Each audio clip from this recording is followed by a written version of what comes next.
Back to a new video lecture, and in this lecture we will discuss a problem related with the moment distribution method. So now we will move on to the problem. So here you can note down a continuous beam is given. A continuous beam is given with three supports are given, and the two sides are fixed, and at the B support or the center support is going to be hinged. Okay, this is the condition. Some loads is like UDL with magnitude 30 kilonewton per meter and a point load 70 kilonewton, and this point load is not acting at the center. This is 2 meter from this support C.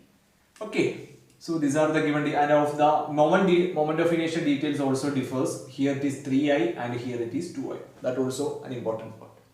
So for finding out this the moment or reactions, we are going through certain steps in the moment distribution method. So in the first case, in the initial case, you have to find out the fixed end moments. Already we studied these things in the slope deflection equation. This how to find out this fixed end moments. There is a certain formulas that is written here. That is, if a UDL is acting over the beam, then the fixed end moment is going to be WL square by 12. And if you apply the values in the given question, that is W is 30 and this length is given as 6. Then you will get the value as minus 90 kilonewton meter. It is in the anti-clockwise direction. Okay, that's the condition. And similarly, MFBA will be positive value. It is in the clockwise direction. Okay, this is anti-clockwise. Okay, and similarly for this BC portion, the fixed end moment, there is a general equation that you have to follow. In the both cases, the equation is differs. So if MFBC, the value is going to be WAB square by L square. Okay, this is the value. So if you substitute the values, that is 70 is the value for the W and A is the distance. This value is going to be A and this value is going to be B. So if you substitute in the first MFBC, you will get minus 31.11 kilonewton meter, and for MFCB you will get 62.22 kilonewton meter. So this is the first step you have to follow. You have to calculate the fixed end moment. Then next stage is going to be the calculation of distribution factor. Distribution factor, how to find out? There is a tabular column that you have to follow. That is, first the column represents joint, then member, then stiffness value, and again summation of those values, and finally distribution factor value, that is K by sigma K. Already we studied those things in the first lectures. So those who didn't watch, please go and watch those lectures also. So if you are considering this joint B, the members BA and BC, if you consider BA, this is your joint B and this is A. So if you apply, or in this case, one end is hinged and the other end is fixed, or far end is fixed. So for this case, you already derived an equation 4EI by A, isn't it? So you have to directly apply the value here. So in this case, 4EI I value is going to be 3, then L means in this case 6, so you will get 2EI. Okay, so that is written here. And in the second case, K is going to be same equation. Since here also the end is going to be, far end is going to be fixed. So 4E multiplied by 2I by L, it is going to be 6. So you will get 8 by 6, and if you reduce 4 by 3 EI. And next sigma K means you have to sum up those values. That is 4 by 3 plus 2. That is going to be 6, 10 by 3 EI.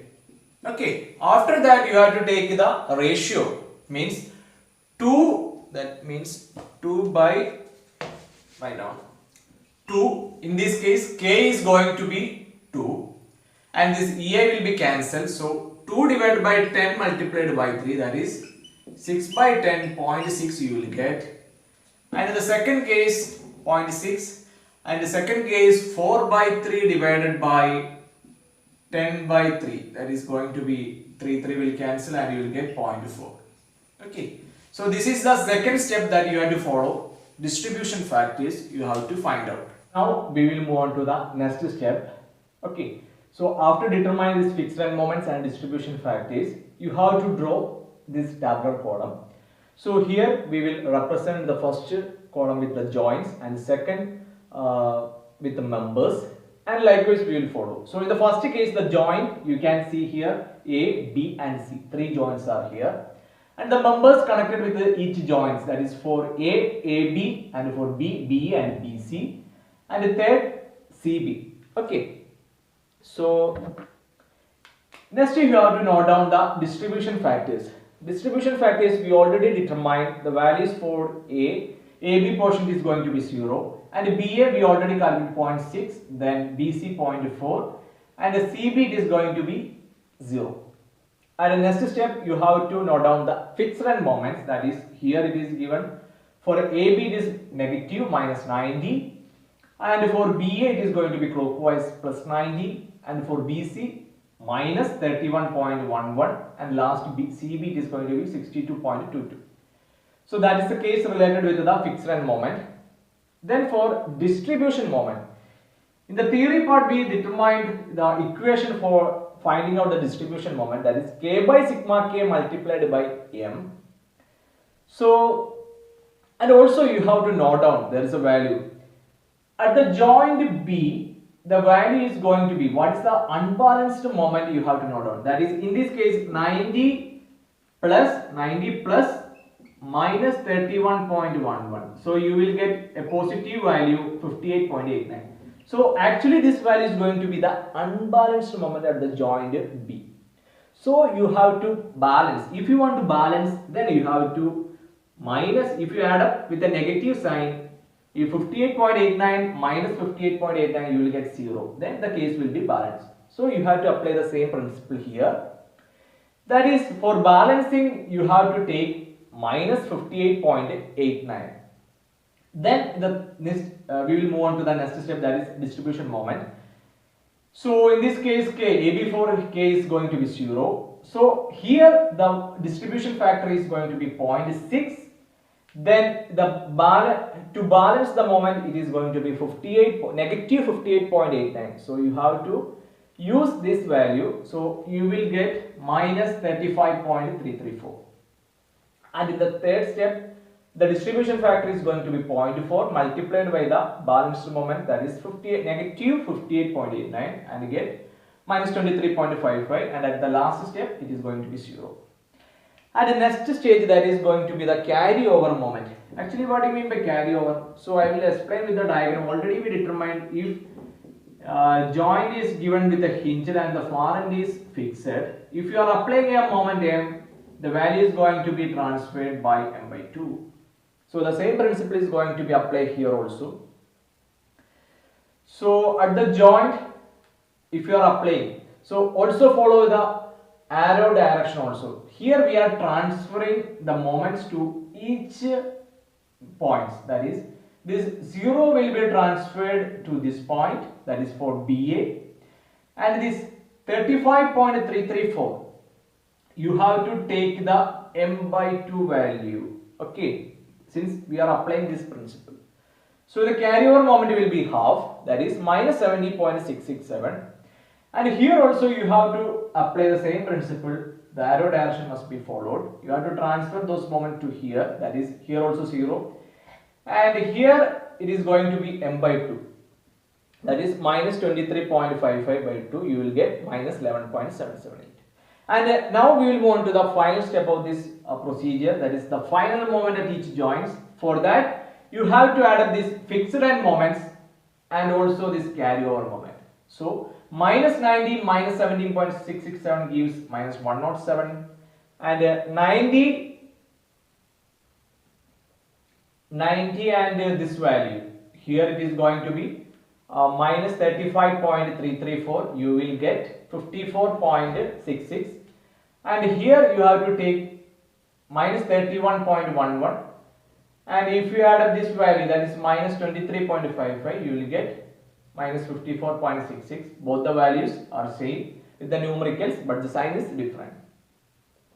And here you have to add this value 62.22, and here minus, so you will get 50.442. So you have to consider these values: fixed end moments, distribution moment, and this value, carry over moment. So with these values, you can finally calculate these moments, final moments at each joints. Okay. So if the beam is going to be extended somewhat, the steps also will increases. So at which point we will stop means at which joint the value is going to be 0. In this case it is directly going to be 0. Some cases it may be 0.001 or likewise it will come. So while doing such problems you will get more clarity. So this is very simple problem related with the moment distribution method. Now we will move on to the last stage, that is called for drawing bending moment diagram with the help of these final moments. For finding out these final moments, first of all you have to draw the free moment diagram. For in the first case it is a UDL, so it will be in the parabolic shape and the magnitude is going to be WL square by 8. Second case it is a point load is acting and it is going to be WAB by L. So if you apply the values, here you will get 135 and here you will get 93.33.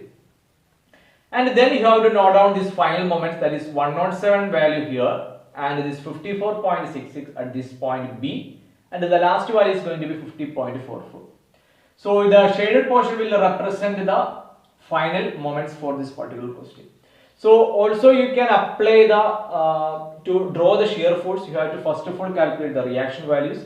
So please try to work out those things also. Okay. So this is BMD. So for finding out shear force diagram, you have to calculate the reactions at each joints.